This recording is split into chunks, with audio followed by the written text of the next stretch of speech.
November 1876, Arizona Territory.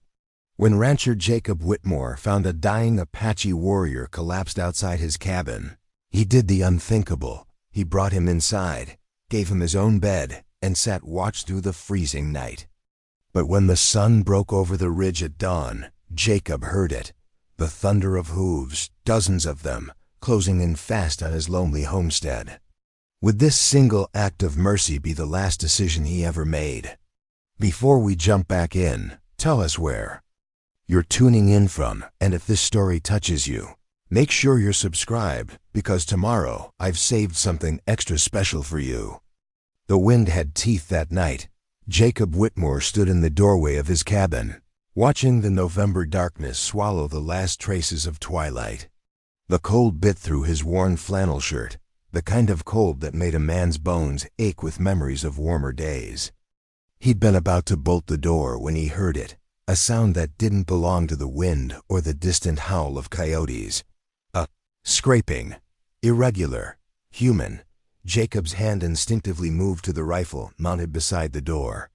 Out here, 40 miles from the nearest settlement of Prescott, sounds in the dark rarely brought good news. The Apache wars had been raging for years, and the territory was a powder keg of tension, distrust, and violence. Ranchers like Jacob, poor, isolated, barely scraping by, were caught in the middle of something far bigger than themselves. He grabbed the rifle and stepped onto the porch, his boots crunching against the frost-hardened dirt. The sound came again, closer now. Not the cautious approach of someone stalking, but the desperate, uneven movement of someone struggling. "Who's there?" Jacob called out, his voice firm despite the hammer of his heart. "Show yourself." The reply was a wet, rattling cough. Jacob raised his lantern higher, and the weak yellow light caught the edge of something dark against the pale earth. A figure crumpled near the fence line, barely 20 yards from his door. The person wasn't moving with purpose anymore, just the faint, trembling shifts of someone fighting to stay conscious. Every instinct Jacob had developed over 15 years in Arizona Territory screamed at him to go back inside, bar the door, and pretend he'd heard nothing. Men had died for less than curiosity out here. The Apache had reason to hate white settlers, and white settlers had been trained to fear every shadow that moved in the dark. But Jacob Whitmore had never been good at listening to the smart voice in his head. He approached slowly, rifle ready, but not aimed, lantern held high.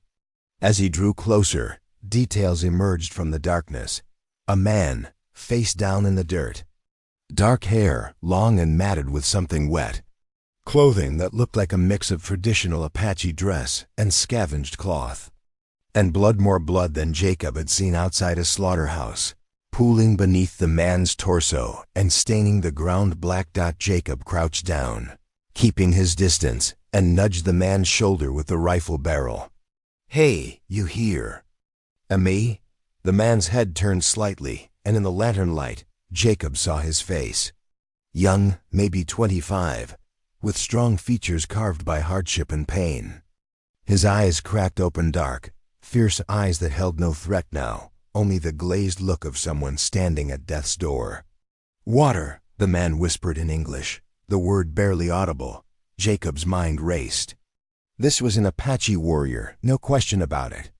The clothing, the hair, the traditional medicine pouch still hanging from his belt, everything marked him as one of the fighters, who'd been raiding settlements and clashing with the cavalry for years. If anyone found out Jacob had helped him, his life in this territory would be over. The Ranchers Association would run him out. The cavalry might arrest him for aiding the enemy, but the man was dying. Jacob had seen enough death to recognize it. The wound in the man's side was catastrophic, a gunshot. From the look of it, the bullet having torn through flesh and probably shattered bone. The bleeding had slowed, but only because there wasn't much blood left to lose. His skin had the gray pallor of someone whose body was shutting down. He had hours at most, probably less. What harm could it do to give a dying man water? Jacob set down the rifle and pulled his canteen from his belt. He tilted the man's head up gently and brought the canteen to his lips. The Apache drank in desperate, shallow gulps, water spilling down his chin. When he'd had enough, his eyes found Jacob's face, and something passed between them, recognition, perhaps of one man seeing another man, stripped of all the politics and violence that divided them. "Thank you," the Apache whispered. Jacob sat back on his heels, studying the wounded man. He should leave him here. Give him water, maybe a blanket, and let nature take its course. That would be the merciful thing, and it wouldn't risk Jacob's neck in the process. But the temperature was dropping fast. The night would be below freezing within hours. Even dying, a man shouldn't have to go that way alone in the cold, staring up at stars that didn't care whether he lived or died. "Can you stand?" Jacob asked. The Apache's eyes widened slightly, confusion mixing with the pain. "Why?" "Because it's going to freeze tonight, and I'll be damned if I'm going to let a man die in my yard like a dog." Jacob stood and extended his hand. "Can you stand or not?" The warrior stared at the offered hand for a long moment, as if trying to determine whether this was real or some fever dream brought on by blood loss. Then, with visible effort, he reached up and grasped Jacob's forearm. Getting the man inside was an ordeal that took nearly 20 minutes. The Apache could barely support his own weight, and each step brought fresh blood seeping through the makeshift bandage he'd wrapped around his torso. Jacob half carried, half dragged him across the yard, up the porch steps, and through the door of the cabin. The interior was sparse, a single room with a stone fireplace, a rough-hewn table, 2 chairs, and a bed in the corner. Jacob's entire life fit in this 20 by 20 space. A few clothes, some cooking supplies, his father's old Bible, and the tools of his failing ranch.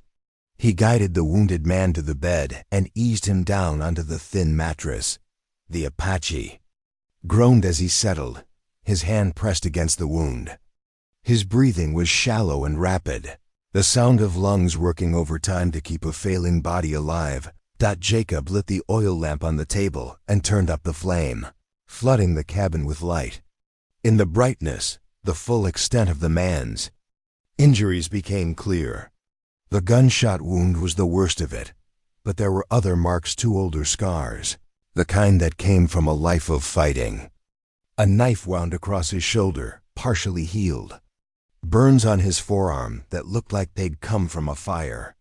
This man had survived things that would have killed most people, but not this. This was going to kill him.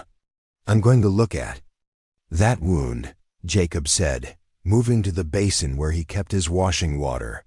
"I'm not a doctor, but I've patched up enough cattle and horses to know the basics." "Don't," the Apache said, his voice stronger now that he was out of the cold. "It's too late." "Maybe, but I'm going to try anyway." Jacob heated water over the fire and gathered what medical supplies he had, mostly items meant for livestock. But clean cloth and carbolic acid worked the same on men as on animals.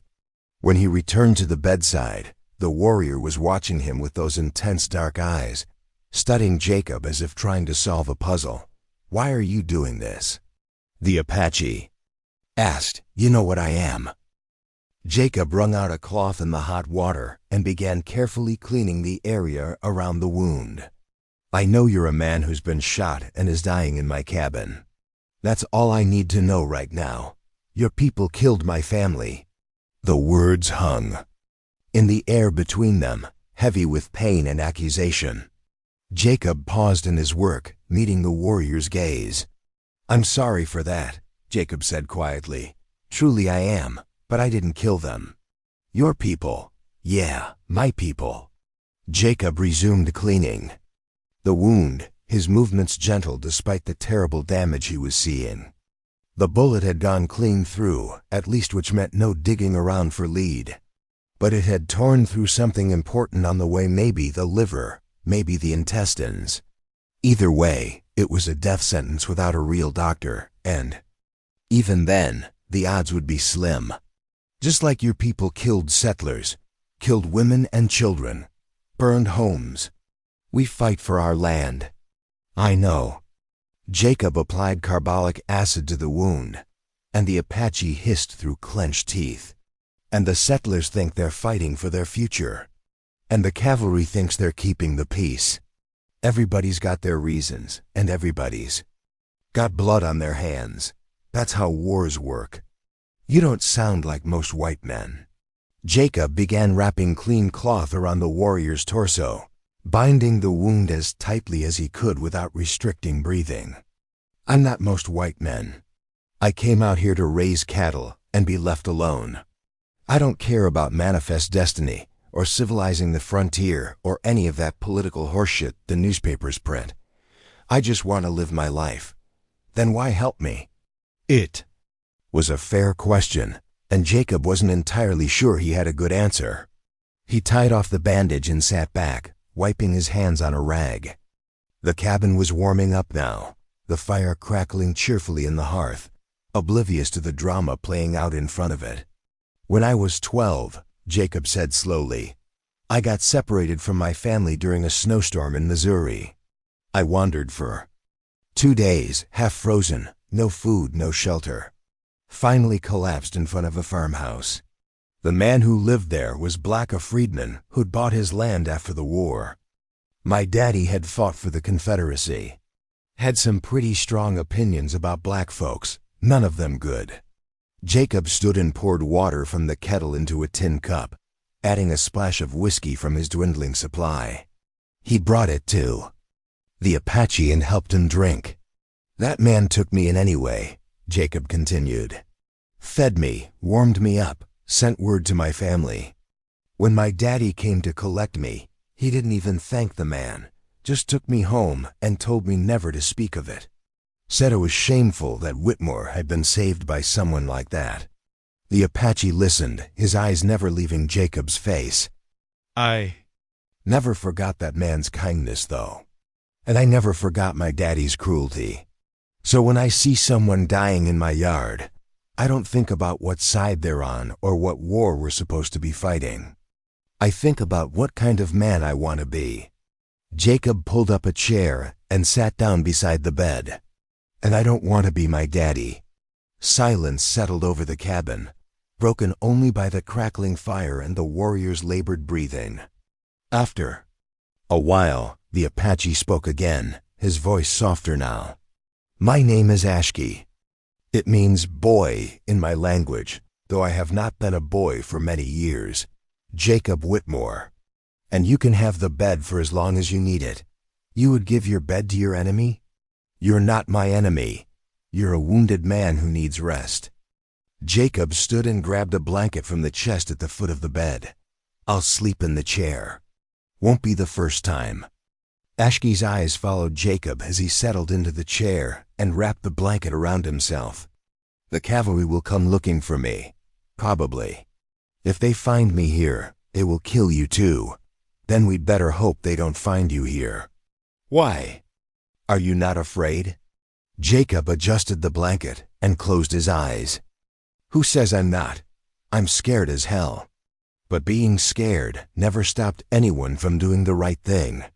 It just made it harder. Another long silence. Jacob could feel sleep pulling at him. It had been a long day of work, and the adrenaline of the last hour was wearing off, leaving exhaustion in its wake. But he forced himself to stay alert, listening to Ashki's breathing, ready to help if the man took a turn for the worse. Jacob Whitmore, Ashki said, his voice barely above a whisper.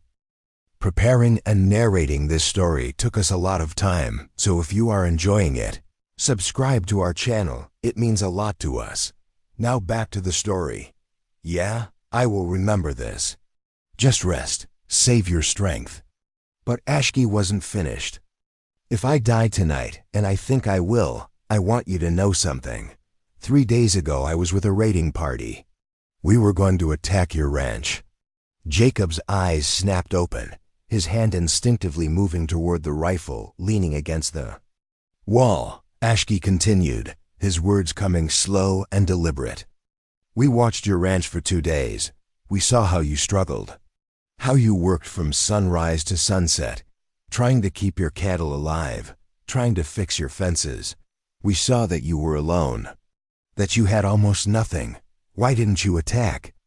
"Because I told them not to." Ashki's breathing was getting worse, more ragged. "I told them you were not worth the bullets, that there was nothing to gain from burning a poor man's failing ranch. But the real reason was that I saw you give water to your horses before you drank yourself. I saw you splint the leg of a calf that should have been left to die. I saw kindness even when no one was watching." Jacob sat very still, processing this revelation. His ranch had been in the crosshairs, and he'd never known it. One word from this man and Jacob would be dead, his cabin burned, his cattle scattered. "So you saved my life before I saved yours," Jacob said quietly. "Perhaps we saved each other." The hours crawled by. Jacob dozed fitfully in the chair, waking every time Ashki's breathing changed rhythm, or when a log in the fire collapsed into embers. Twice he got up to add wood to the fire. Once he helped Ashki drink more water, supporting the warrior's head as he gulped down the liquid. Around 3 in the morning, Ashki woke from a fever dream, speaking rapidly in Apache, his hands clutching at the blankets. Jacob moved to his side, placing a cool cloth on his forehead, speaking in a low, soothing voice even though he didn't understand the words the warrior was saying. "Easy now, you're safe. You're inside, out of the cold. Easy." Gradually Ashki calmed, his eyes focusing on Jacob's face. "I saw them," he whispered. "My family, my wife, my daughter. They were waiting for me. You're not going to them yet. Not tonight. You cannot stop what is already written. Maybe not. But I can sit with you while it happens. Nobody should die alone."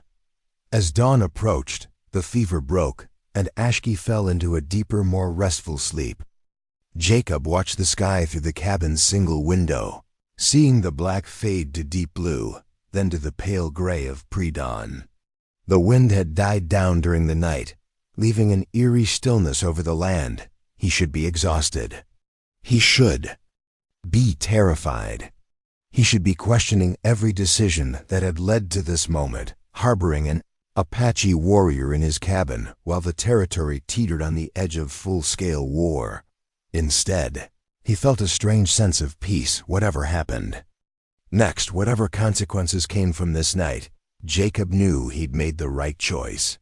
He'd seen a man in need and helped him. It was that simple and that complicated. The sky continued to lighten, and Jacob stood to make coffee, moving quietly so as not to wake Ashki. He was just reaching for the coffee tin when he heard it, a sound that made his blood run cold. Horses. Many horses. Moving fast. Jacob dropped the tin and rushed to the window. In the growing light, he could see them coming from the east, silhouetted against the rising sun. Riders, dozens of them, spread out in a line that stretched across the plain. They were still a mile away, maybe less, and they were headed straight for his ranch, his heart hammered in his chest. The cavalry had found them, or maybe it was a rancher's posse. Either way, the result would be the same. They'd find Ashki, and both of them would die. Jacob turned to look at the sleeping warrior, then back at the approaching riders. He could still do this. He could drag Ashki outside, claim he'd just found him that morning, say he was about to ride for help. It would be a lie, but it might save his life. But it would definitely cost Ashki his. The riders were closer now. Close enough that Jacob could make out details. They weren't wearing cavalry uniforms. The clothing was a mix of traditional Apache dress and practical riding gear. The lead rider carried a rifle across his saddle, and even from this distance, Jacob could see the stern set of his face. This wasn't a cavalry patrol. This was an Apache war party, and they were about to arrive at the cabin of the white rancher who was sheltering one of their warriors. Jacob Whitmore stood at the window, watching 50 armed riders bear down on his homestead, and wondered if his final act of kindness would be his last act on this earth. Jacob's hands trembled as he reached for his rifle. Not from fear, though God knew he had reason to be afraid, but from the sheer weight of the decision he was about to make. He could barricade the door, load his Winchester, make them fight for every inch of ground, or he could step outside with his hands empty and face whatever judgment was coming. Behind him, Ashki stirred on the bed, his fevered sleep disturbed by some instinct that sensed danger approaching. Jacob turned from the window and crossed to his side. "There are riders coming," Jacob said quietly. 50, maybe more. "They're Apache." Droski's eyes snapped open, suddenly sharp despite the fever. He tried to push himself up, but the movement sent a spasm of pain through his body. "You must hide. If they find you with me, I'm not hiding in my own home." Jacob helped ease Ashki back down. "Are they your people?" "Yes." Ashki's breathing was labored. "They are searching for me. I went out 3 days ago on a scouting mission and never returned." He gripped Jacob's wrist with surprising strength. "Listen to me carefully. When they arrive, you will tell them you found me this morning. You will say you were about to ride for the cavalry. Do you understand? I'm not going to lie. Then you are going to die." Ashki's voice carried the weight of absolute certainty. "The war chief leading them is Nate. He is my cousin, and he will not forgive a white man for sheltering me, no matter the reason. Then I'll explain what happened. White men's explanations mean nothing anymore. Too many broken treaties, too many lies." Ashki released Jacob's wrist, his hand falling weakly to the blanket. "Please. I am already dead, but you can still live." Jacob stood and walked back to the window. The riders were close enough now that he could make out individual faces. The man in the lead sat his horse like he'd been born in the saddle, straight-backed, confident, radiating authority. He wore a red cloth tied around his head and a breastplate made of bone and leather. His face was carved from the same hard stone as the surrounding mountains. This had to be Nate. Flanking him were warriors of varying ages, from young men barely old enough to grow facial hair to grizzled veterans with scars that told stories of countless battles. Every one of them was armed. Every one of them looked like they knew how to use those weapons. Jacob set his rifle down against the wall, far from reach. If this was going to end in blood, he wouldn't be the one to start it. He opened the cabin door and stepped onto the porch, leaving it ajar so the riders could see inside if they wished. The morning sun was just breaking over the horizon, painting the sky in shades of orange and gold. It would have been beautiful if Jacob's heart wasn't trying to hammer its way out of his chest. The war party slowed as they approached, spreading out in a loose semicircle around the cabin. They didn't point their weapons at Jacob, but they didn't lower them either. The horses snorted and stamped, their breath making clouds in the cold morning air. Nate dismounted with fluid grace and walked forward, stopping 10 feet from the porch. Up close, Jacob could see the family resemblance to Ashki, the same strong features, the same fierce eyes. But where Ashki's gaze had held pain and exhaustion, Nate's held cold calculation. "You are Jacob Whitmore," Nate said in perfect English. It wasn't a question. "I am. We have been tracking one of our warriors. The trail leads to your cabin." Nate's hand rested on the knife at his belt. "Where is he?" Jacob could feel the weight of 50 pairs of eyes on him. This was the moment where the lie Ashki had urged him to tell might save his life. But Jacob had spent too many years watching his father lie, watching politicians lie, watching everyone find ways to bend the truth to serve themselves. He was tired of lies. "He's inside," Jacob said, "on my bed. He was shot, and he's dying." A murmur rippled through the gathered warriors. Several of them shifted their weapons. Nate's expression didn't change, but something flickered in his eyes. Surprise, perhaps, that Jacob had answered so directly. "You kept him here," Nate said. "I brought him inside last night. Found him collapsed near my fence line. He was freezing and bleeding out. Why did you not leave him to die? Because no man should die alone in the cold. Nach studied Jacob for a long moment, his gaze intense and searching.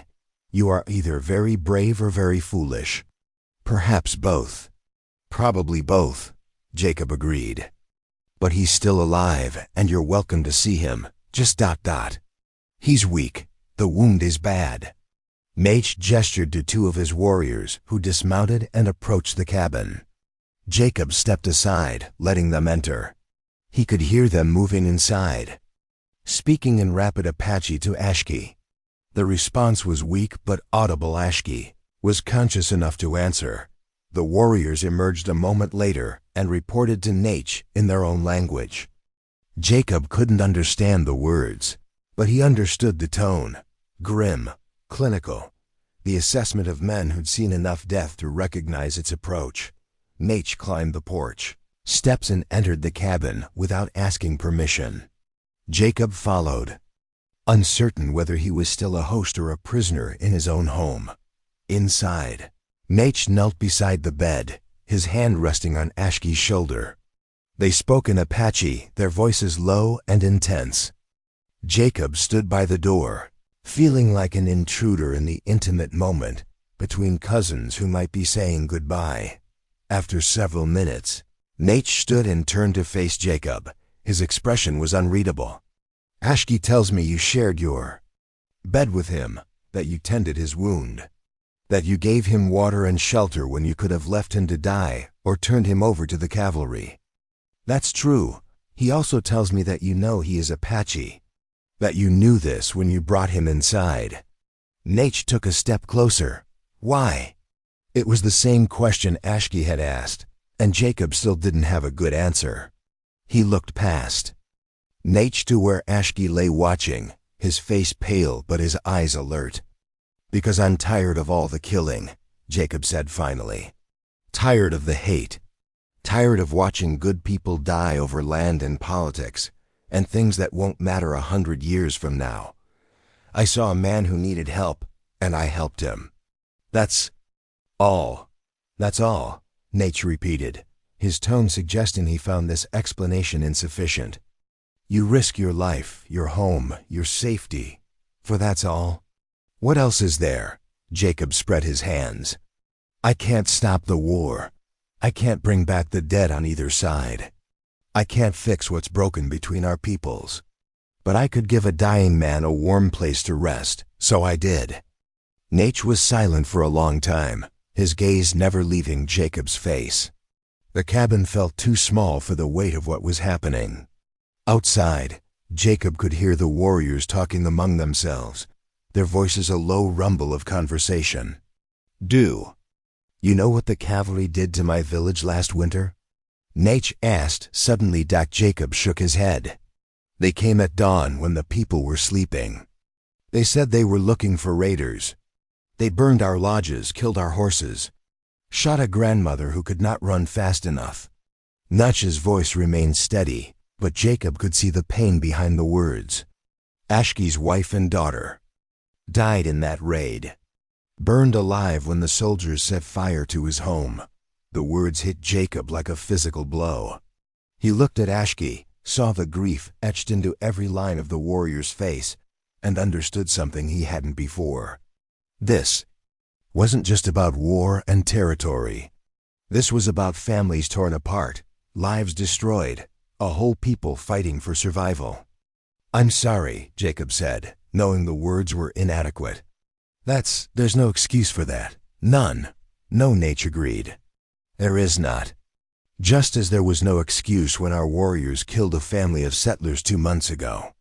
No excuse when we burned their ranch and took their horses. He paused. The violence feeds itself. Each act of cruelty births another. Each death demands revenge. This is how wars continue long after anyone remembers why they started.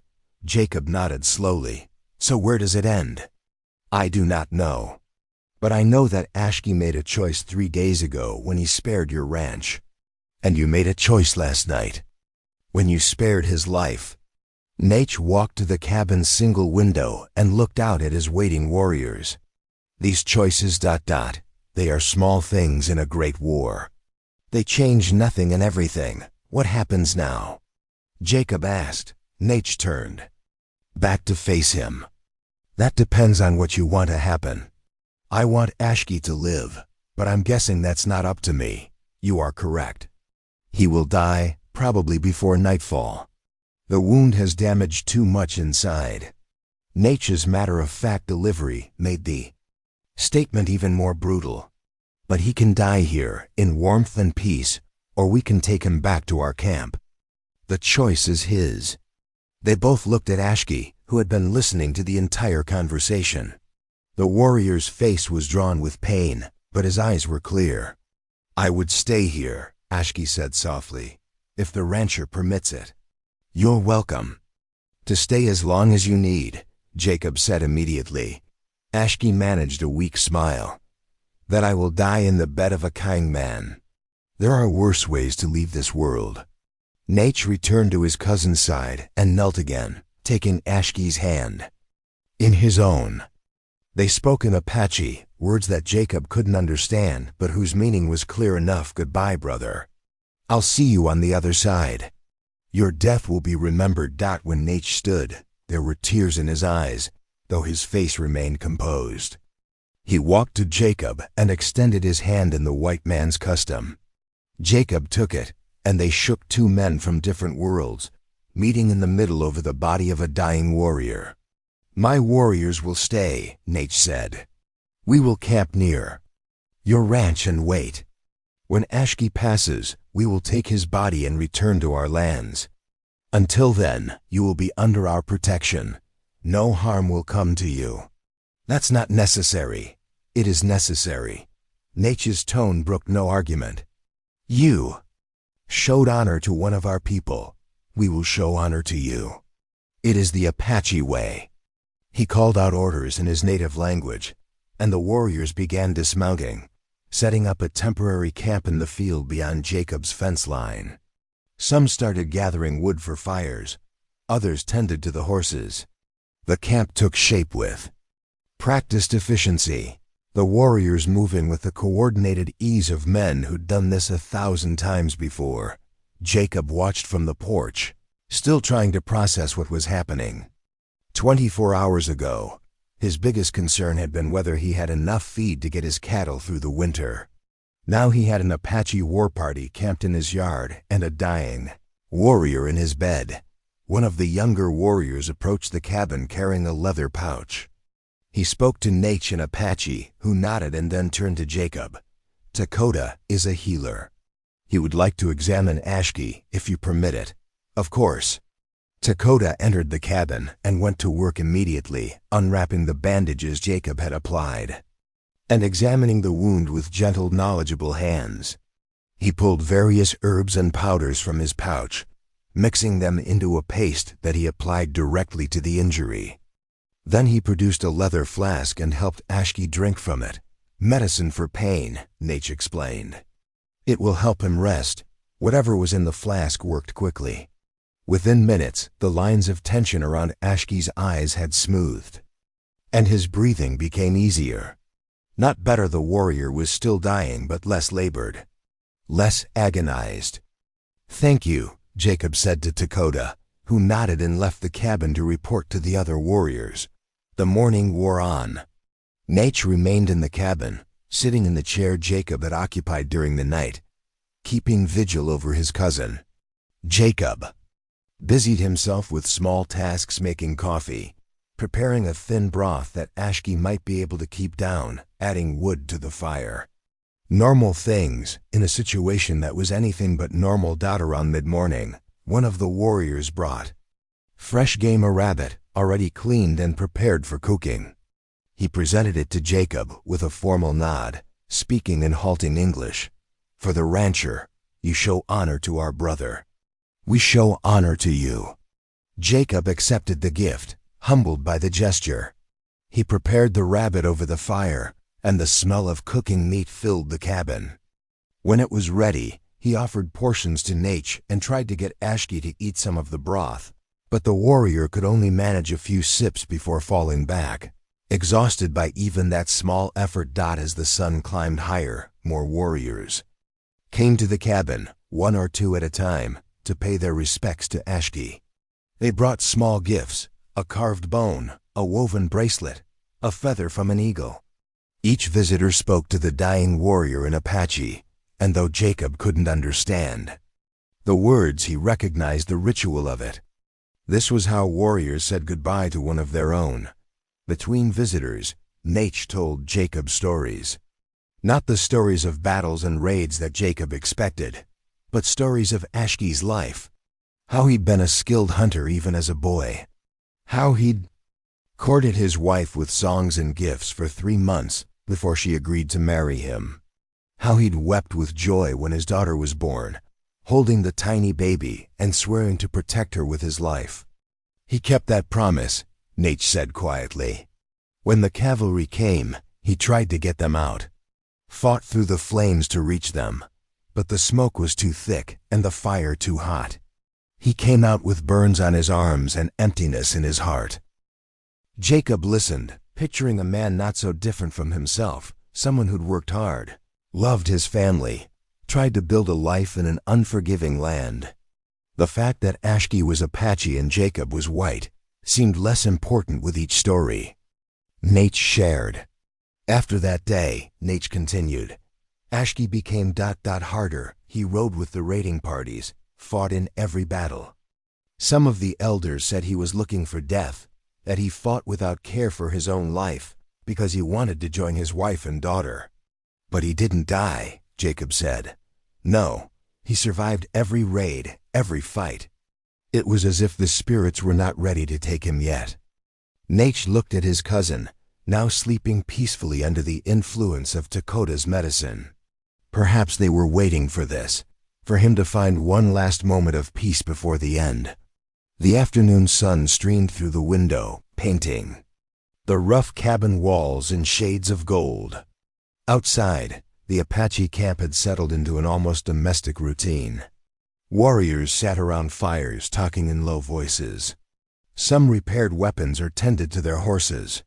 A few played a gambling game with marked stones, their laughter carrying on the wind.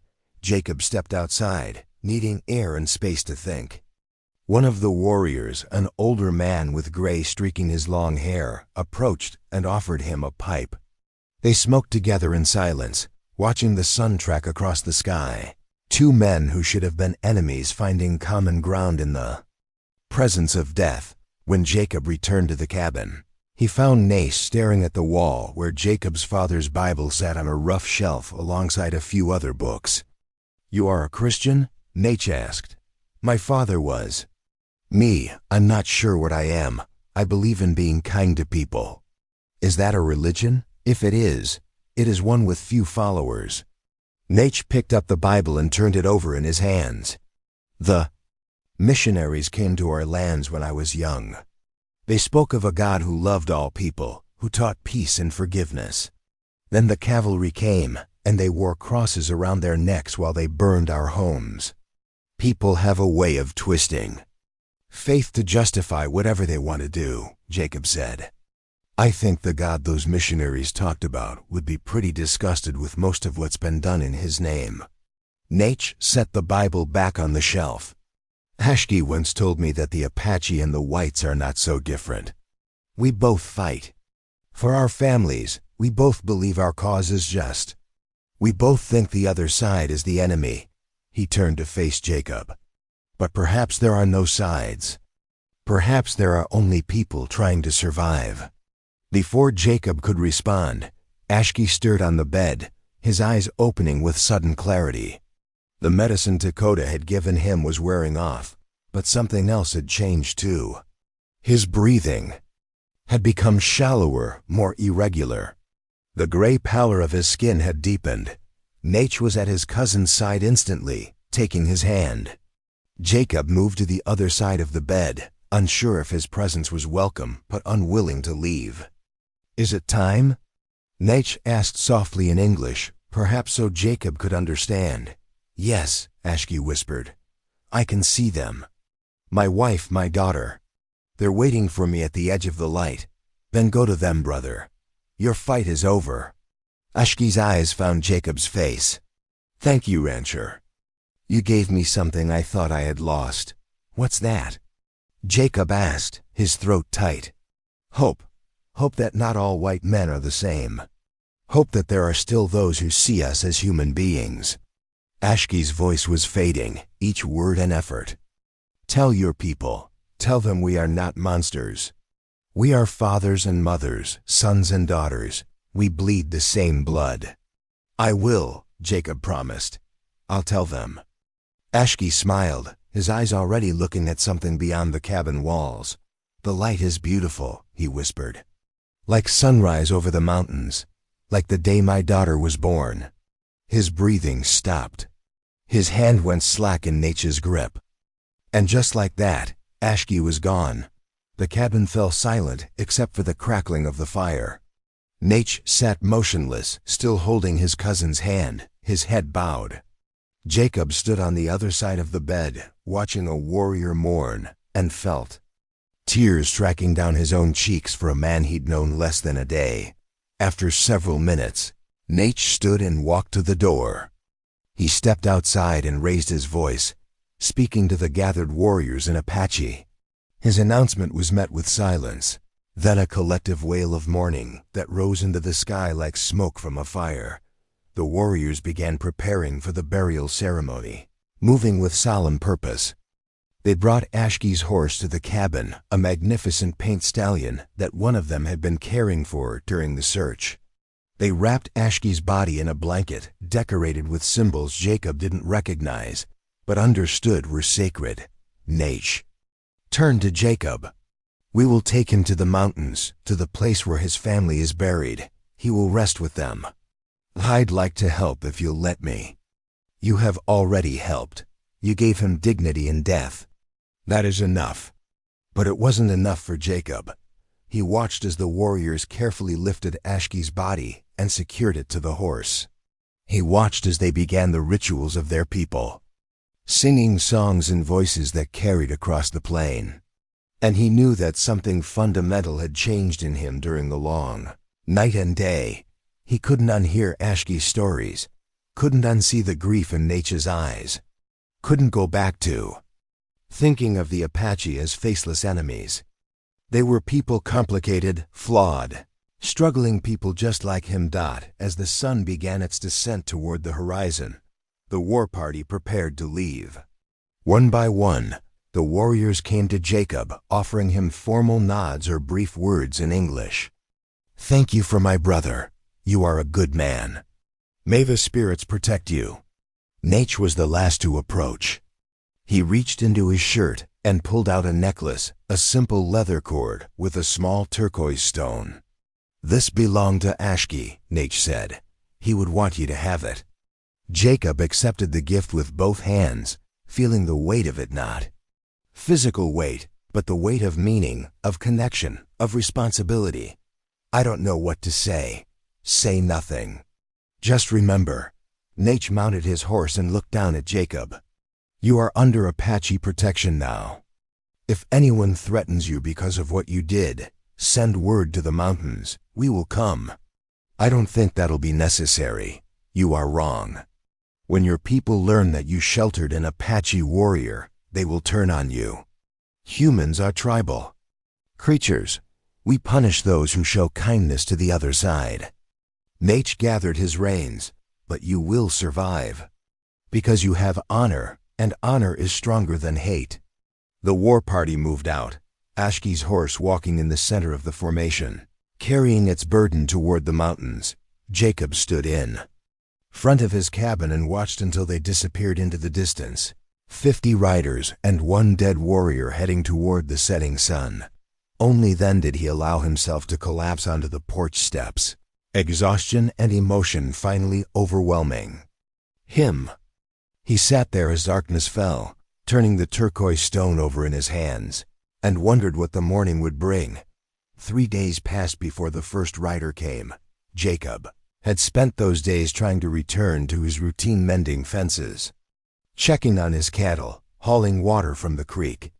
But normal felt like a costume that no longer fit.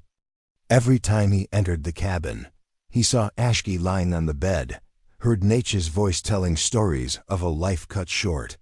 The turquoise stone hung around his neck, hidden beneath his shirt, a constant reminder of the choice he'd made. He'd washed the blood from his sheets and aired out the cabin, but the memory lingered like smoke after a fire. The rider appeared on the eastern horizon just after noon on the fourth day. Jacob spotted him from the corral where he was reinforcing a sagging gatepost. At first he hoped it might be a traveling merchant or another rancher passing through. But as the figure drew closer, Jacob recognized the horse as distinctive. Bay gelding with white stockings, Marshal Thaddeus Brennan. Jacob set down his hammer and waited, his stomach knotting. Brennan was the law in this part of the territory, based out of Prescott, but covering a circuit that included a dozen small settlements and countless isolated ranches. He was a fair man by most accounts, but he was also a practical one. He did what needed to be done to keep the peace, even when that meant making hard choices. Brennan rode up to the corral and dismounted with the stiff movements of a man who'd spent too many hours in the saddle. He was in his 50s, with a weathered face and gray threading through his brown beard.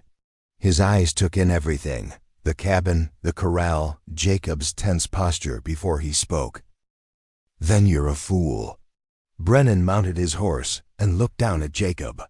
"But you're a fool with principles, and I respect that. So here's what I'm going to do. I'm going to ride back to Prescott and tell the Ranchers Association that I investigated, that I'm satisfied you're not a threat, and that as far as I'm concerned, the matter is closed."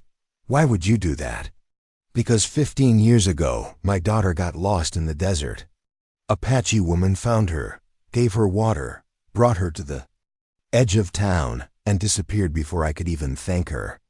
My daughter lived because someone showed mercy when they didn't have to." Brennan gathered his reins. "I don't forget kindness, Jacob, even when it's inconvenient." "Thank you, Marshal." "Don't thank me yet. I can't control what the ranchers do. If they decide to take matters into their own hands." He left the sentence unfinished. "Watch your back. Keep your rifle loaded. And for God's sake, don't shelter any more Apache warriors." Brennan rode off, leaving Jacob alone with his thoughts and the weight of what was coming. The next visitor arrived 2 days later, but this time it wasn't a single rider, it was a wagon. Jacob heard it coming from a distance, the creak of wheels, and the plod of draft horses carrying across the still air. He positioned himself on the porch with his rifle within reach, uncertain whether this was friend or foe. The wagon rolled into view, and Jacob relaxed slightly when he recognized the driver, Tom Patterson, one of the 3 ranchers who'd voted against his arrest. Tom was a bear of a man, 6'4" and broad-shouldered, with a bushy red beard and a temperament that matched his appearance: loud, straightforward, and surprisingly gentle. Tom pulled the wagon to a stop and climbed down, moving with the careful deliberation of someone nursing old injuries. He'd been trampled by a horse 5 years back and had walked with a limp ever since. "Jacob Whitmore, you stupid son of a bitch!" Tom bellowed, his voice carrying across the yard. "What the hell were you thinking? Good to see you too, Tom." "Isn't you good to see you, me? Do you have any idea the hornet's nest you've kicked?" Tom stomped up to the porch, and despite his words, there was no real anger in his face, just exasperation mixed with something that might have been admiration. "I had to listen to 2 hours of Blake Henderson pontificating about territorial security and the sanctity of white civilization. 2 hours, Jacob. That man could make a sermon out of a shopping list." Despite everything, Jacob felt a smile tugging at his lips. "I appreciate you voting against the arrest." "Yeah, well, I didn't vote for you. I voted against the government sticking its nose where it doesn't belong. What a man does on his own property is his own business." Tom jerked his thumb toward the wagon. "Now come help me unload this before Sarah Mitchell shows up and starts crying all over everything." Jacob followed Tom to the wagon, confused. The bed was loaded with supplies, sacks of flour, beans, coffee, sugar, cured meat, even some canned goods. Enough to feed a family for months, let alone a single rancher. What is all this? This is me and Sarah making sure you don't starve. While the Ranchers Association decides whether to run you out or just make your life miserable. Tom grabbed the sack of flour and hefted it onto his shoulder. Sarah's coming by tomorrow with some of her preserves and probably a lecture about forgiveness and Christian charity. Fair warning. They carried the supplies into the cabin, stacking them neatly in the corner where Jacob kept his meager stores. As they worked, Tom talked, filling the silence with news from Prescott and the surrounding ranches. The Hendersons are leading the charge against you, Blake and his brother Marcus. They're saying you're a traitor, that you've chosen the Apache over your own people. They're organizing a petition to have Marshal Brennan remove you from your property. Can they do that? Probably not legally.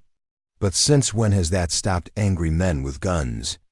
Tom set down a crate and wiped his forehead. There's talk of a vigilante group.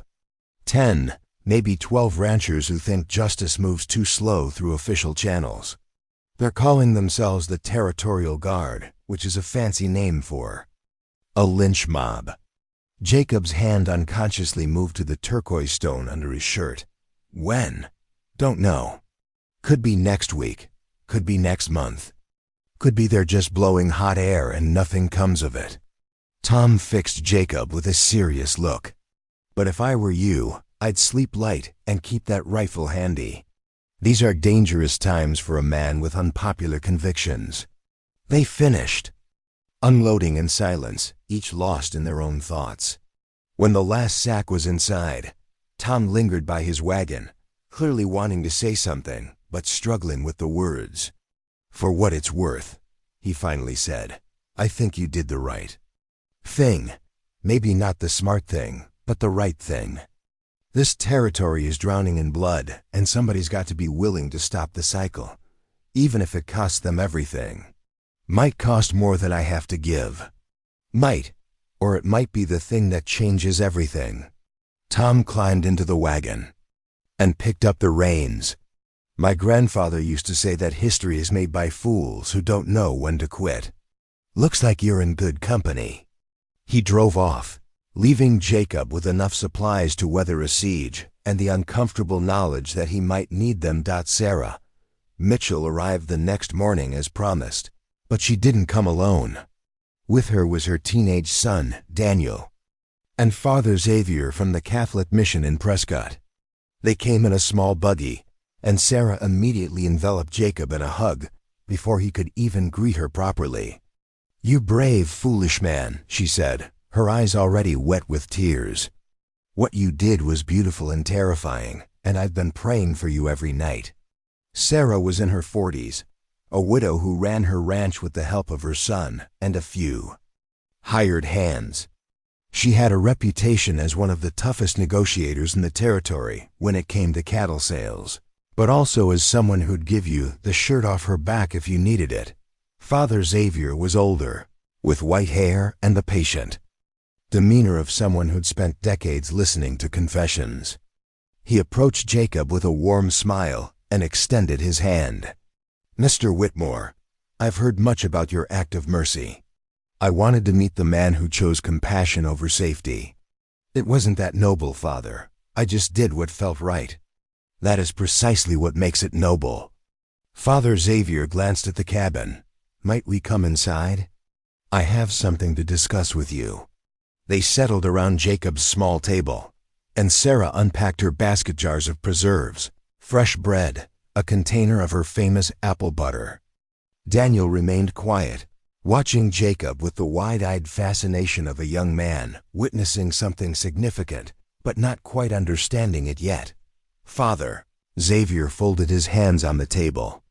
Mr. Whitmore, I'll be direct. There are people in Prescott who want to see you punished for what you did. But there are also people who see your actions as an example of Christian charity. I count myself among the latter group. I didn't do it for religious reasons, Father. Perhaps not.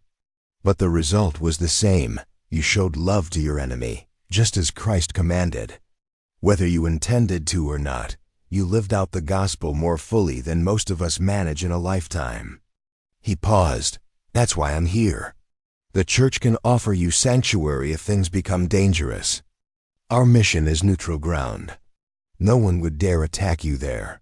Jacob shook his head. I appreciate the offer, but I can't leave my ranch. This is my home. Your home won't matter if you're dead, Sarah interjected, her voice sharp with worry. Jacob, these men are serious. Blake Henderson came by my ranch yesterday, trying to get me to sign his petition. When I refused, he called me an Apache lover and said I'd regret choosing the wrong side. He threatened you? Not in so many words. But the implication was clear enough. Sarah reached across the table and took Jacob's hand. You're not just fighting for yourself anymore. Every person who stands with you becomes a target. Tom, me, Father Xavier, we're all at risk now because we're associated with you. The weight of her words settled over the table like a heavy blanket. Jacob had been so focused on his own principles, his own choice, that he hadn't fully considered how it would affect others. Now people who had nothing to do with that night were being drawn into the conflict, forced to choose sides in a war. They never wanted to fight. Maybe I should leave, Jacob said quietly. Head west, start over somewhere nobody knows my name. No. Daniel spoke for the first time, his young voice cracking with emotion. You can't let them win. You did the right thing, and running away would say that the right thing is wrong. Sarah squeezed her son's shoulder, pride and worry mixing in her expression. Daniel, I mean it, Ma. If Mr. Whitmore runs, it tells everyone that showing mercy is a mistake. That being kind to the Apache means you lose everything, and then nothing ever changes. The boy's words hung in the air, simple and profound. Father Xavier smiled, clearly impressed by the young man's conviction. Daniel speaks wisdom beyond his years, the priest said. This is about more than one man's safety. It's about what kind of territory we want to build.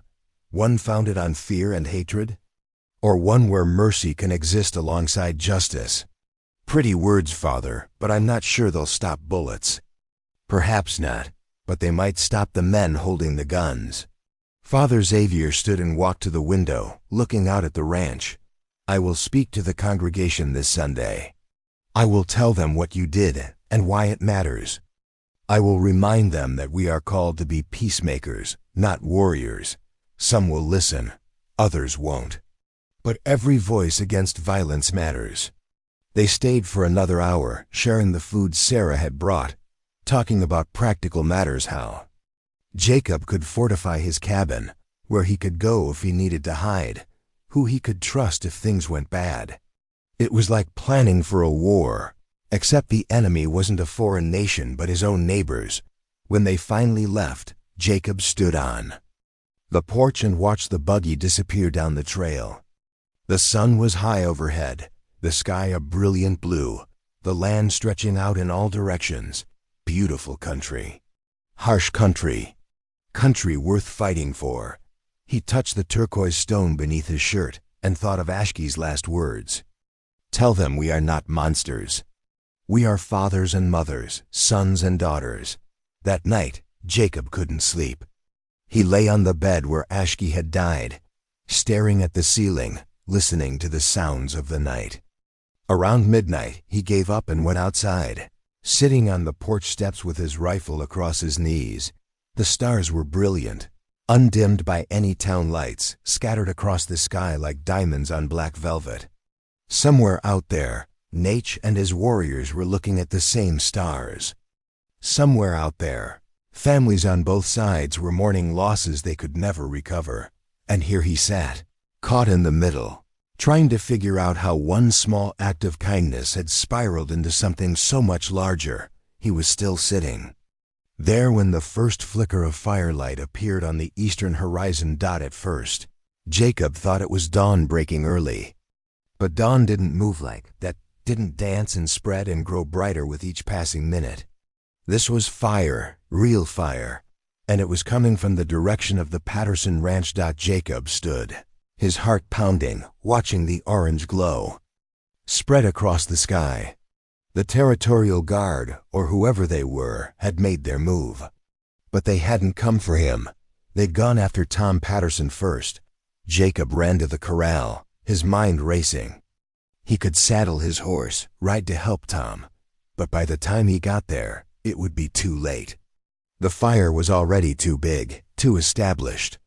He could ride to Prescott for help, but that would take hours, or he could do something else entirely. He went back to the cabin and grabbed the turquoise stone, holding it in his hand. Nate had said to send word if anyone threatened him. Had said the Apache would come, but this wasn't about Jacob anymore. This was about Tom, who'd stood up for him. This was about stopping the violence before it consumed everyone. Jacob made his decision. He gathered wood and built a fire in the middle of his yard, not a cooking fire, but a signal fire, tall and bright. Then he threw green branches on top, creating thick white smoke that rose straight up into the still night air. It was an Apache signal, one he'd seen before from a distance. He didn't know if they'd see it, didn't know if they'd come. But it was the only card he had left to play. The fire burned, and Jacob waited, watching the eastern horizon turn orange with someone else's catastrophe, praying he hadn't just made everything worse. The smoke climbed into the darkness like a prayer, made visible. Jacob fed the fire methodically, adding green branches every few minutes to keep the white smoke thick and continuous. His hands moved on instinct while his mind churned with doubt. What if the Apache didn't see it? What if they saw it but didn't come? What if coming here meant war instead of peace? But Tom Patterson's ranch was burning, and Jacob had run out of better options. He didn't have to wait long. The riders materialized from the western, darkness like shadows gaining substance. No thunder of hooves this time. They moved silently, deliberately, appearing at the edge of his property line, as if they'd risen from the earth itself. Jacob counted 20 warriors, maybe more, with Naish at their head. The war chief dismounted and approached the signal fire, his face illuminated by the flames. His expression was unreadable as he studied Jacob, then turned to look at the orange glow staining the eastern sky. "The Patterson Ranch," Jacob said, his voice rough from smoke and fear. "Tom voted against my arrest. Stood up for me at the Ranchers Association. Now they're burning him out." Nate said nothing for a long moment, his eyes fixed on the distant fire. When he finally spoke, his voice carried the weight of too many similar nights, too many burning homes. "And you lit a signal fire. Called us to help a white rancher." There was no judgment in his tone, just curiosity. "Why?" "Because this is my fault. Tom wouldn't be in danger if he hadn't defended me, and because—" Jacob struggled to find words for the conviction burning in his chest. "Because I'm tired of watching good people suffer for doing the right thing, on both sides. You think we can stop this?" Nate gestured to the distant flames. 20 warriors against how many white men? I don't know. Maybe 12, maybe more. They call themselves the Territorial Guard. Jacob met Nate's gaze directly. "I'm not asking you to start a war. I'm asking you to help me stop one from getting worse." One of the younger warriors spoke urgently in Apache, his tone questioning. Naish responded in the same language, and a heated discussion broke out among the group. Jacob couldn't understand the words, but the meaning was clear enough. They were debating whether helping one white rancher was worth the risk. Naish raised his hand, and the argument ceased. He turned back to Jacob. "My warriors say I am foolish to consider this. That white men's conflicts are not our concern. That helping you might be seen as an act of war by the cavalry." He paused. "They are not wrong. I know what I'm asking, but I remember my cousin's words. How you gave him dignity when you could have given him nothing. How you saw a man, not an enemy." Nate walked to his horse and pulled his rifle from its sheath. Ashki believed That small acts of mercy could change the world. Let us see if the warriors. Nate issued rapid orders in Apache, and Jacob ran to his corral and saddled his horse with shaking hands, his mind barely processing what was happening. He was riding to confront a vigilante mob alongside an Apache war party. Would have called them insane. They rode hard, Nate setting a pace that ate up the miles. The orange glow grew brighter as they approached, and soon Jacob could see flames reaching into the night sky. The Patterson ranch wasn't as large as some, just a modest homestead with a barn, a small house, and a few outbuildings. But years of Tom's life, his hopes and struggles distilled into wood and nails, and now it was being destroyed. As they crested the final ridge, the full scene revealed itself. The barn was fully engulfed, flames shooting 20 feet high.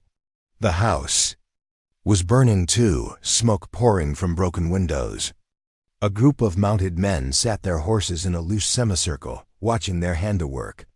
Even from a distance, Jacob recognized several figures, Blake Henderson in the center, his brother Marcus beside him, and other ranchers whose faces he knew from town.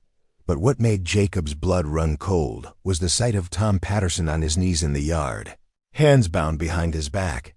His son Daniel was next to him, also bound, both of them surrounded by armed men. They weren't just burning the ranch. They were planning something worse. Naiche. E held up his hand, stopping the group just below the ridgeline where they wouldn't be silhouetted against the sky. He studied the scene with the practiced eye of a military commander, counting men, assessing weapons, calculating odds. 15 men, he said quietly. All armed, 2 prisoners. This will not be easy. I'm not asking for easy. I'm asking for possible. Everything is possible. The question is what price you're willing to pay. Nate turned in his saddle to face his warriors, speaking in Apache.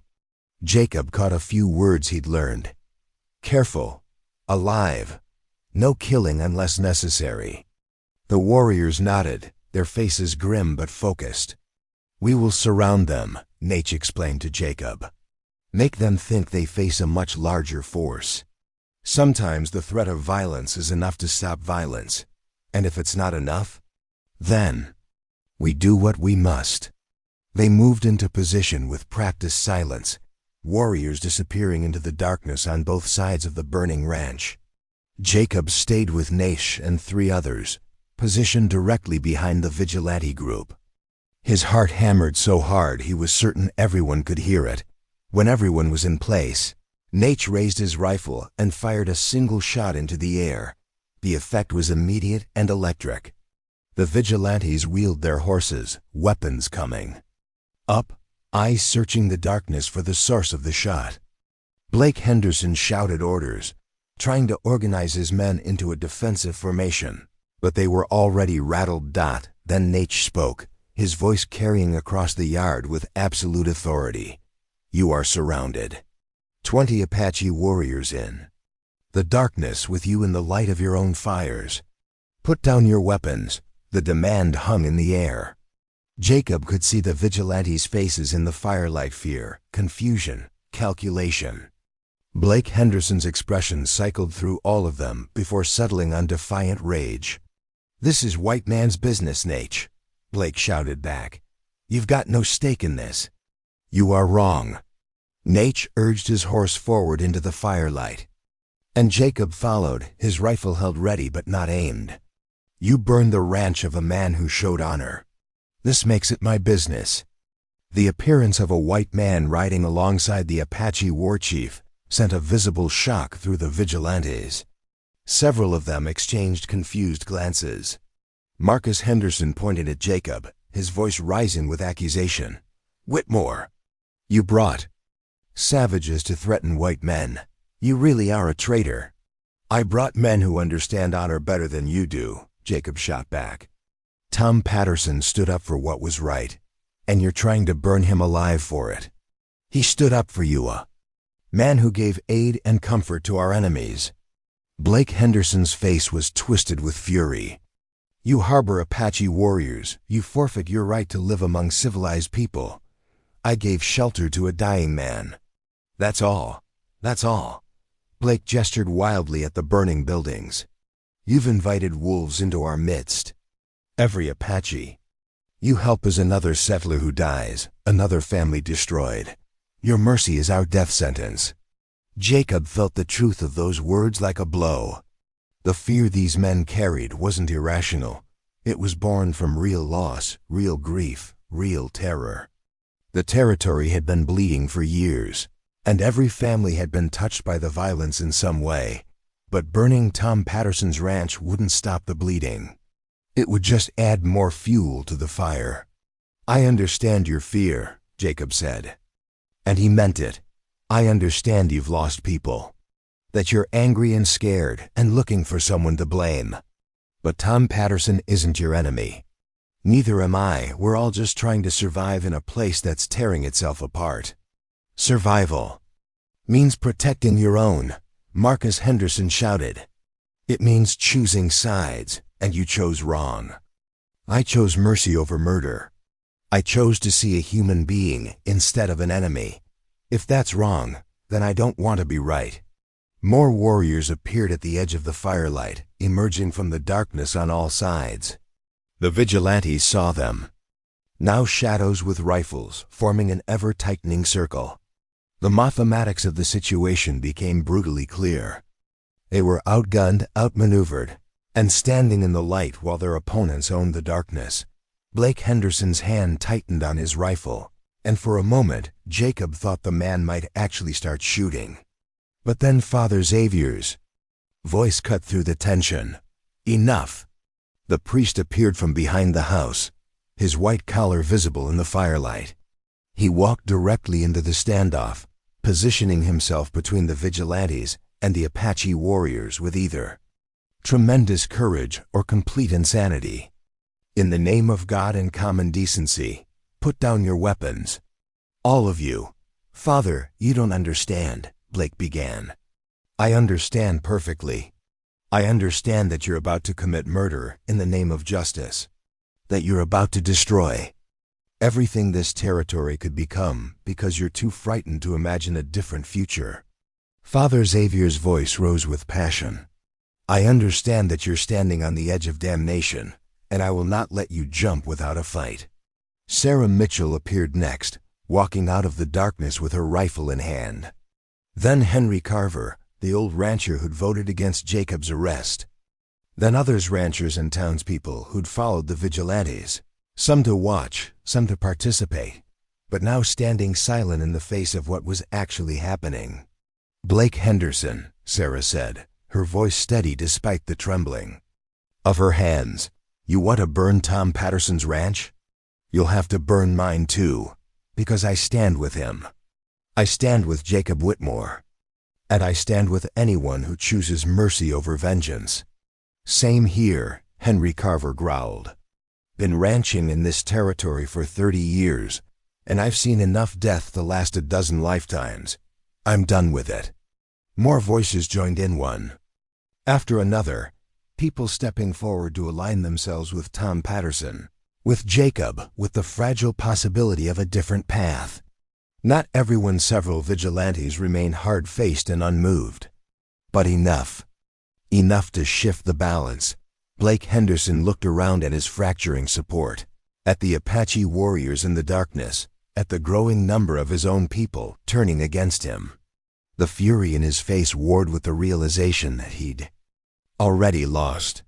"Cut them loose," he finally said, his voice bitter. One of the vigilantes moved to Tom Patterson and Daniel, cutting their bonds. Tom stood slowly, rubbing his wrists, his eyes finding Jacob's across the yard. No words were exchanged, but Jacob saw the gratitude there, mixed with the horror of how close they'd come to something terrible. "This isn't over," Blake said, directing his words at Jacob. "You've made your choice, and you'll live with the consequences. But don't expect the rest of us to go down with you. I'm not asking anyone to go down. I'm asking everyone to stop digging the hole deeper." Blake spat in the dirt and wheeled his horse around, riding off into the darkness. Most of the vigilantes followed, though a few lingered, uncertainty written across their faces.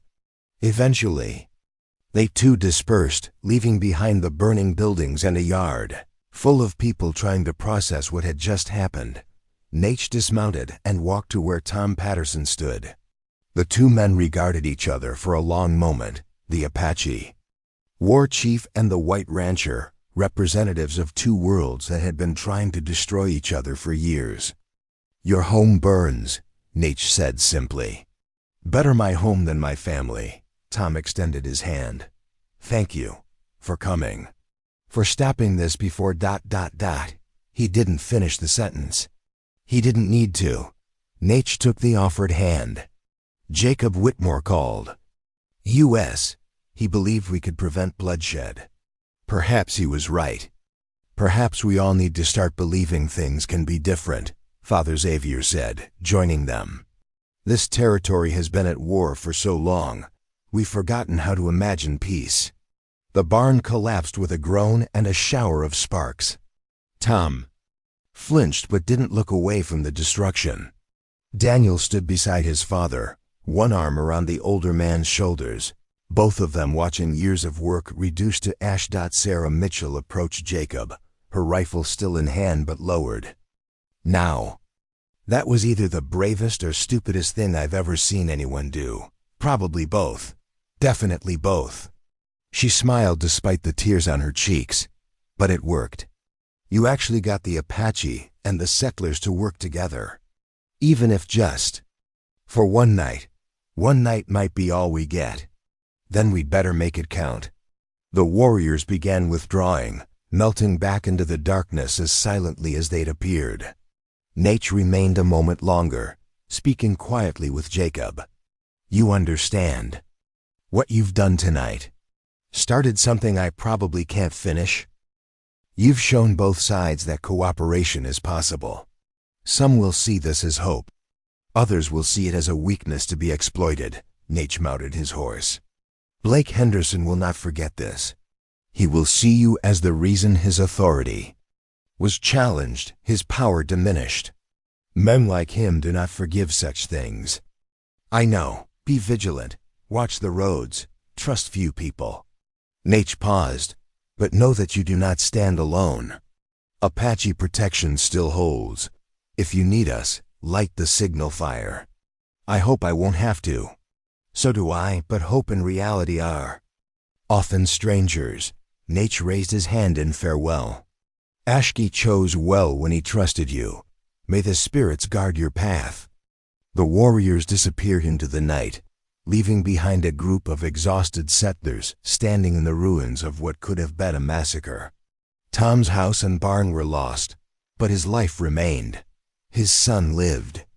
And something new fragile as morning frost, but real had been born from the ashes. People began organizing immediately, the crisis shifting from violence to survival. Henry Carver offered Tom and Daniel shelter at his ranch. Sarah started planning a barn raising, recruiting volunteers to help rebuild. Father Xavier moved among the group, speaking words of comfort and reconciliation, trying to knit together the fraying bonds of community. Jacob stood apart, watching the organized chaos, feeling the weight of the turquoise stone against his chest. One act of mercy had cascaded into something he never could have predicted. He'd wanted to help a dying man. Instead, he'd sparked a movement that might change everything or destroy everyone involved. The eastern sky was lightening now. True dawn, replacing the false dawn of burning buildings. A new day in the Arizona territory. The war between settlers and Apache would continue. That was inevitable.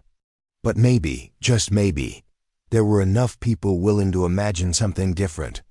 Tom Patterson approached, his face streaked with soot and exhaustion. "You saved our lives tonight. Nate saved your lives. I just lit a fire. You did more than that." Tom gripped Jacob's shoulder. "You showed me that principles aren't just pretty words for church sermons. They're things worth fighting for. Even when fighting means standing in front of the guns instead of behind them." "Tom, I'm sorry. Don't Don't apologize for doing what was right. I made my choice knowing the risks. Would make it again tomorrow. He looked back at the smoldering ruins. We'll rebuild. Stronger this time, and anyone who doesn't like it can go to hell. As the sun rose fully, painting the smoke-stained sky in shades of gold and crimson, Jacob finally allowed himself to breathe. They'd survived the night, but he knew, with absolute certainty, that the real test was still coming. Blake Henderson wasn't finished. And men like him never forgot a humiliation. 3 weeks passed in an uneasy peace. Tom Patterson's barn raising became something more than just construction. It became a statement. Settlers who'd stood with Jacob showed up with lumber and nails. Father Xavier blessed the ground. Sarah Mitchell organized meals for the workers. Even Henry Carver, who claimed his back was too old for heavy labor, spent full days hammering. Alongside men half his age, but others stayed away. Blake Henderson made his position clear by riding past the worksite twice, deliberately turning his back each time. Several ranchers followed his lead, creating an invisible line that divided the territory more surely than any fence. Jacob worked harder than anyone, driving nails until his hands blistered, lifting beams until his shoulders screamed. He told himself it was about helping Tom, but he knew the truth. He was trying to atone for the chaos he'd unleashed. Every nail he drove was a prayer for forgiveness. On the 10th day, something unexpected happened. Jacob was hauling water from the creek when he noticed movement near the tree line. His hand moved instinctively to the rifle on his saddle, but he stopped when he recognized the figure. Dakota, the Apache healer who tended to Ashki. The warrior approached slowly, hands visible and empty. "Jacob Whitmore," Dakota said in careful English. "I come with message from Nate." "What message?" Dakota pulled a leather pouch from his belt and offered it to Jacob. Inside were seeds, corn, beans, squash carefully wrapped in cloth. "Nate says the white rancher works hard, but his soil is tired. These seeds are strong. They will grow even in difficult ground. Plant them when the rains come." Jacob stared at the seeds, understanding the weight of what he was holding. This wasn't just about agriculture. This was about investment in a shared future, about one people helping another survive. "Tell Nate I'm honored and grateful.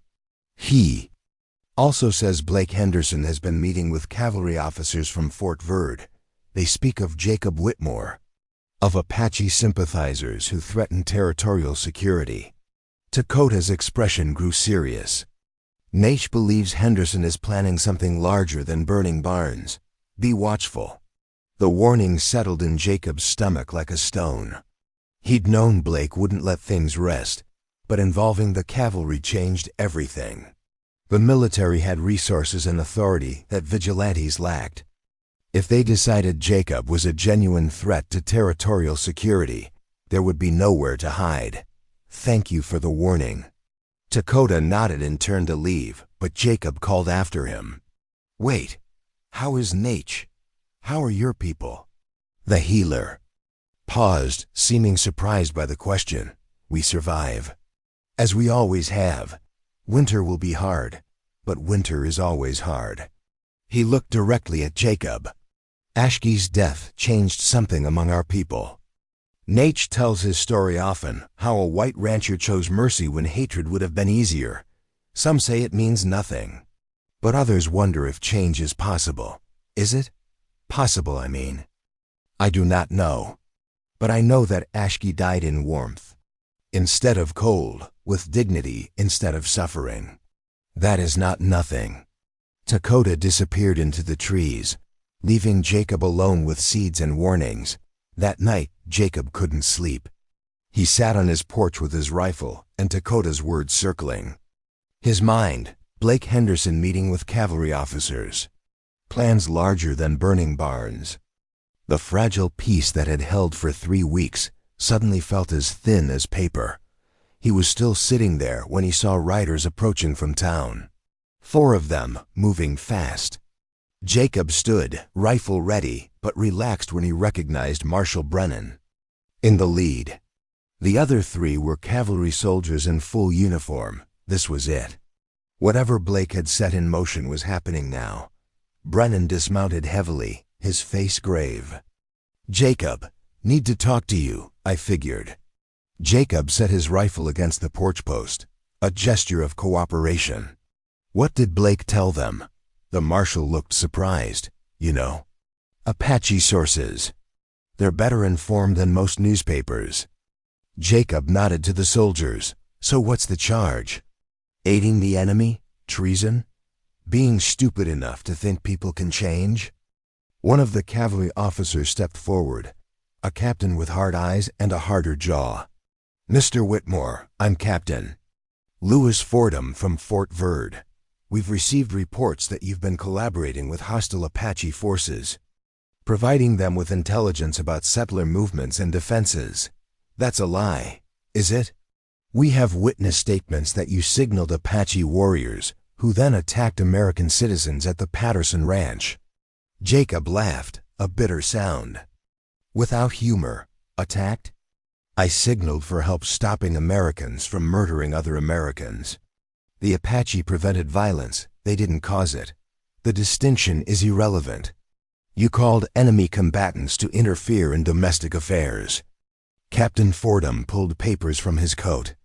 "I have orders to place you under military arrest pending an investigation." Marshal Brennan stepped between them. "Now hold on, Captain. This is civilian jurisdiction. If anyone's arresting Jacob Whitmore, it'll be territorial law, not military." "Marshal." "With respect, this involves matters of military security.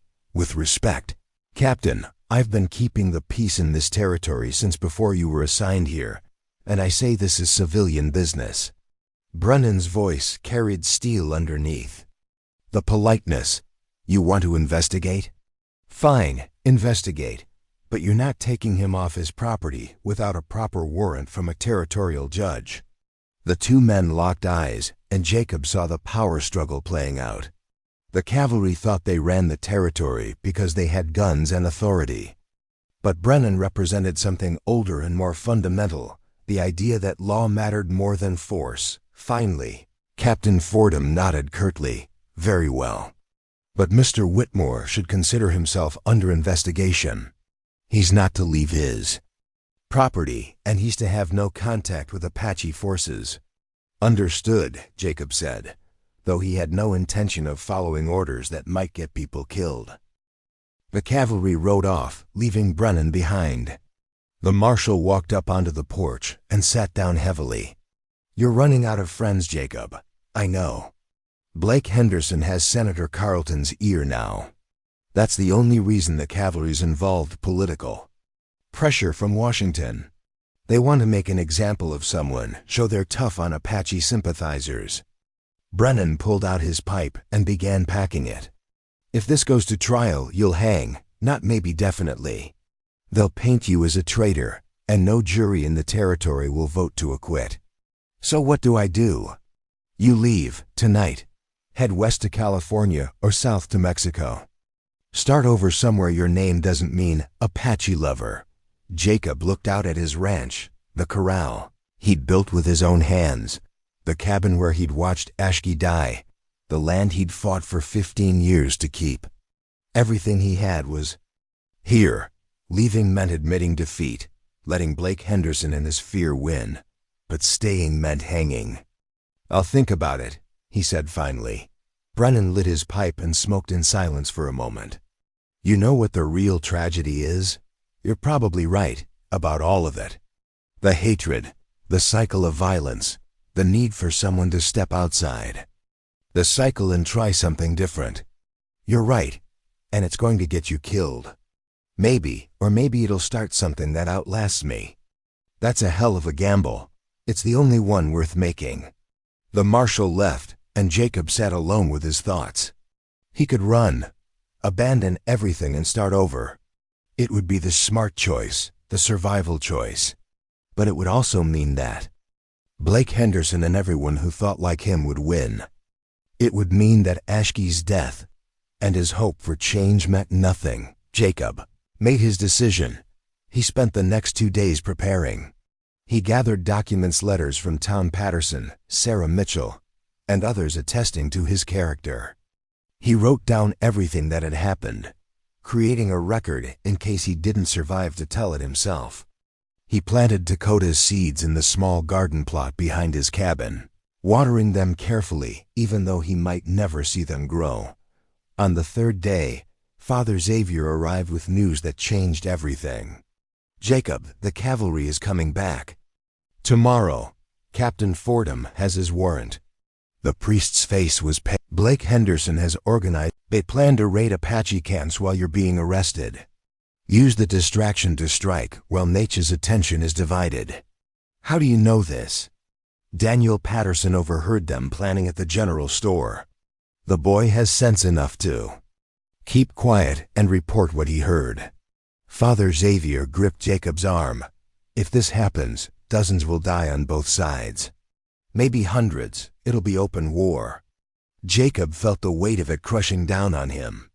This was the culmination of everything all. The fear and hatred and violence that had been building since he first brought Ashki inside. The territory stood on the edge of a bloodbath, and he was the catalyst. Unless he could stop it. "I need to warn Nate. You're under investigation. If the cavalry catches you contacting the Apache, you'll hang for certain. If I don't contact them, everyone dies." "That's not a choice, Father. That's surrender." That night, Jacob lit another signal fire. He didn't know if the Apache would see it, didn't know if they'd come. But he had to try. They came an hour after midnight. Not 50 warriors this time, just Nate and 3 others, moving like ghosts through the darkness.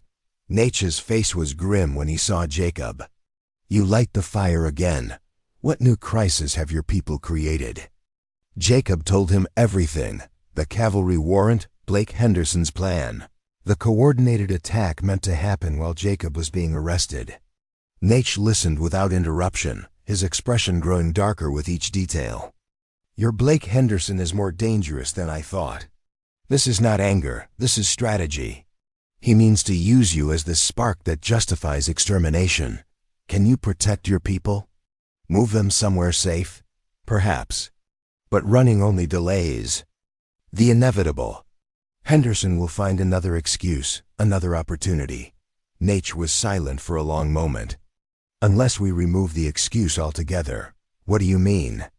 You are the excuse, the Apache sympathizer, the traitor, the justification for his war.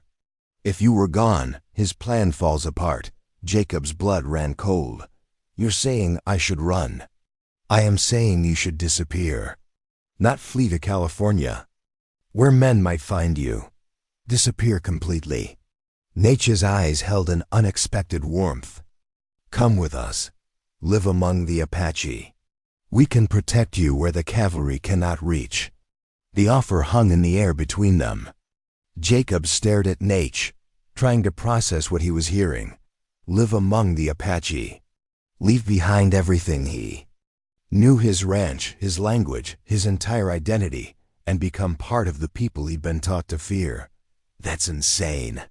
"Yes, but so is staying here to hang." Nate gestured to the darkness beyond the firelight. "Ashki saw something in you worth saving. So do I. You showed us that mercy is not weakness. Let us show you that not all Apache are your enemies." Jacob looked at his cabin, his land, the life he'd built. Then he thought of Tom Patterson's gratitude, Sarah Mitchell's courage, Daniel's conviction that the right thing mattered more than safety. He thought of Ashki dying in warmth instead of cold, and he thought of the seeds growing in his garden, strong enough to survive difficult ground. "If I disappear, what happens to the people who stood with me?" "They return to their lives. Without you, Henderson has no target. The cavalry has no case. The violence has no excuse." Nate extended his hand. "Sometimes the bravest thing is not to stand and fight. Sometimes it is to step aside and let others continue what you started." Jacob took the offered hand. "When do we leave?" "Now, before the cavalry arrives." before Henderson can use your arrest as his excuse for war. Moving quickly, Jacob gathered a few essentials: his father's Bible, Ashke's turquoise stone, a photograph of his parents. Everything else he left behind: the cattle, the land. Possessions that had once seemed essential now revealed themselves as anchors, holding him in place while the world demanded he move. He wrote one letter and left it on the table, addressed to Marshall Brennan. Marshall, by the time you read this, I'll be gone. Not running, but choosing a different path. Tell Tom and Sarah, I'm sorry I couldn't stay for the barn-raising finish. Tell Father Xavier his seeds will grow, whether I'm here to water them or not. Tell Blake Henderson he wins nothing. The people who chose mercy over hatred will continue that choice, and no arrest or investigation will change that. Something started here that's bigger than me. I'm just removing myself so it can continue without me becoming the excuse for more violence. I don't know what future the Apache and settlers will build, but I know it won't be built on fear. Jacob Whitmore *. He left the letter weighted down with his father's Bible and walked out into the darkness where Nate waited. As they rode toward the mountains, Jacob looked back once at the cabin where Ashke had died, the place where everything changed. The signal fire still burned, its light small against the vast darkness, but burning nonetheless. Behind him, in that cabin, seeds were growing. Some were Dakota's corn and beans, pushing through difficult soil, but others were harder to see: seeds of possibility, of change, of the idea that mercy could exist alongside justice. Jacob didn't know if those seeds would survive, but he'd planted them, and that had to be enough. The mountains rose before him, dark and forbidding. Somewhere in those peaks, a new life waited, uncertain, dangerous, nothing like what he'd planned. But it was life, and it was his choice. And sometimes, that was all a man could ask for. Years later, travelers through the territory would report strange sightings: a white man living among the Apache, teaching them about cattle ranching while learning their ways of tracking and hunting. Some called it madness, others called it betrayal, but those who'd known Jacob Whitmore called it something else. The natural conclusion of a man who'd chosen to see people instead of sides, who'd given shelter to a dying warrior and somehow started a movement that outlasted them both. The cabin still stood on his abandoned ranch, occupied now by a young family who found the place empty but oddly welcoming. They discovered a garden behind the house, plants growing strong despite years of neglect: corn and beans and squash, ancient varieties no one could quite identify. When they asked the neighbors about the previous owner, they got different stories. Some said he'd fled. Some said he'd been killed. But a few: Tom Patterson, Sarah Mitchell. Father Xavier smiled knowingly and said only that Jacob Whitmore had gone somewhere he was needed more. And once every year, on the anniversary of the night Ashke died, someone would light a signal fire on that ranch. The flames would climb into the darkness, white smoke rising toward the stars. From the mountains, answering fires would appear. Brief, flickering, then gone. A conversation in light between two worlds, saying what words could not. I remember. I'm still here. The work continues. And in the space between those fires, in the difficult ground of the Arizona territory, seeds kept growing. Up next, you've got two more standout stories right on your screen. If this one hits the mark, you won't want to pass these up. Just click and check them out. And don't forget to subscribe and turn on the notification bell so you don't miss any upload from us.